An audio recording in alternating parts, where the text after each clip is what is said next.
അസ്സാം വലൈക്കും, ഞാൻ സൽന. എന്തൊക്കെയാണ് വിശേഷങ്ങൾ? എല്ലാവർക്കും സുഖമാണെന്ന് വിചാരിക്കുന്നു. ഇന്ന് നമ്മൾ ചെയ്യുന്നത് സിമ്പിളായിട്ടുള്ളൊരു മയിൽപ്പീലി പെയിൻറ്റിംഗ് ആണ്. വളരെ എളുപ്പത്തിൽ നമുക്ക് ചെയ്യാൻ പറ്റുന്ന ഒരു ഫാബ്രിക് പെയിൻറ്റിംഗ് ആണിത്. അപ്പോൾ നമുക്ക് എങ്ങനെയാണ് ചെയ്യുന്നതെന്ന് നോക്കാം. യെല്ലോ കാർബണും വെച്ചിട്ട് ഔട്ട്ലൈൻ വരച്ചെടുക്കുന്നുണ്ട്. നന്നായിട്ട് വരക്കാൻ അറിയുന്നവർക്ക് ഫ്രീ ഹാൻഡായിട്ട് ഔട്ട്ലൈൻ വരച്ചെടുത്തിട്ടുണ്ട്. ഇന്ന് ഫ്രെയിമില്ലാതെയാണ് പെയിൻറ്റിങ് ചെയ്യുന്നത്. തുണിയുടെ അടിയിൽ പേപ്പർ വെച്ചിട്ടാണ് ഇന്ന് ഞാൻ പെയിൻറ്റ് ചെയ്ത് നമുക്ക് ഇതിലേക്ക് പെയിൻറ്റ് ചെയ്യാം. ആദ്യം നമ്മൾ സാപ്പ് ഗ്രീൻ ഉപയോഗിച്ചിട്ട് ഇതിൻ്റെ ഔട്ട്ലൈൻ ഒന്ന് കൊടുക്കുന്നുണ്ട്. തിൻ ലെയറായിട്ട് വേണം പെയിൻറ്റ് കൊടുക്കാനായിട്ട്. തിക്ക് സ്ട്രോക്ക് ആയി കഴിഞ്ഞാൽ അത് ഉണങ്ങി കഴിയുമ്പോൾ അത് സ്റ്റിഫായിട്ട് ഒരുപാട് കട്ടി പോലെ ആയിട്ടിരിക്കും. അതുപോലെ തന്നെ ഓറഞ്ച് കളർ കൊണ്ട് അടുത്ത പെയിൻറ്റ് ചെയ്യുന്നുണ്ട്. ഓരോ കളറും പരസ്പരം മിക്സ് ആവാതിരിക്കാനായിട്ട് ശ്രദ്ധിക്കണം. ഓരോ പെയിൻറ്റും ഉണങ്ങിയ ശേഷം മാത്രം അടുത്ത കളർ കൊടുക്കുക. അത് പ്രത്യേകം ശ്രദ്ധിക്കണം.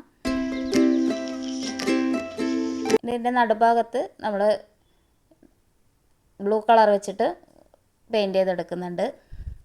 ഇനി ഇതിനെ നന്ന ബ്രഷ് ഉപയോഗിച്ചിട്ട് വൈറ്റ് കളർ വെച്ചിട്ട് അതിനൊരു ഔട്ട്ലൈൻ കൊടുക്കുന്നുണ്ട്. അതൊരു സ്കൈ ബ്ലൂ കളർ പോലെ കിട്ടാൻ വേണ്ടിയിട്ടാണ് അങ്ങനെ ചെയ്യുന്നത്. ഇനി നമുക്ക് ഇതിൻ്റെ പീലേക്ക് പെയിൻറ്റ് ചെയ്തെടുക്കാം. അതിന് വേണ്ടിയിട്ട് നമുക്ക് 000 ബ്രഷാണ് ഒന്നുകൂടി നല്ലത്. ബ്രഷിൽ പെയിൻറ്റ് എടുത്ത ശേഷം തിൻ ലെയറായിട്ട് മാത്രം എടുക്കുക. ഒരുപാട് കട്ടിക്ക് പെയിൻറ്റ് എടുക്കരുത്. അതിന് ശേഷം ഓരോ സ്ട്രോക്കായിട്ട് തന്നെ വരച്ചു കൊടുക്കുക. പെയിൻറ്റ് തീരുന്നിടം വരെ തന്നെ നമ്മൾ ഒറ്റ വലിയിൽ തന്നെ പെയിൻറ്റ് ചെയ്തെടുക്കാനായിട്ട് ശ്രദ്ധിക്കണം. എന്നാൽ ആ ഒരു പീലിയുടെ ആ ഒരു ഭംഗി കിട്ടുള്ളൂ. അല്ലാണ്ട് നിർത്തി നിർത്തി ചെയ്യരുത് കേട്ടോ. ഇത് ആദ്യമായിട്ട് ചെയ്യുന്നവരൊക്കെ ആണെന്നുണ്ടെങ്കിൽ ഒന്ന് പ്രാക്ടീസ് ചെയ്ത ശേഷം നന്നായിട്ട് പ്രാക്ടീസ് ചെയ്തിട്ട് ചെയ്യാവുന്നതാണ്. നമ്മൾ പീലി മൊത്തമായിട്ട് തന്നെ ചെയ്തെടുക്കുന്നുണ്ട്.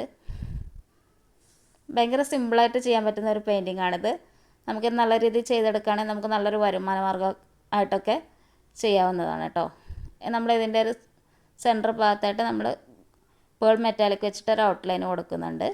നനനൊരു ബ്രഷ് ഉപയോഗിച്ചിട്ട് ഓറഞ്ച് കളറിന് മുകളിൽ ബേൺസി എണ്ണ വെച്ചിട്ട് ഒരു ഔട്ട്ലൈൻ കൊടുക്കുന്നുണ്ട്. അതൊരു സ്പ്രെഡായിട്ട് കിട്ടാൻ വേണ്ടിയിട്ടാണ് അങ്ങനെ ചെയ്യുന്നത്.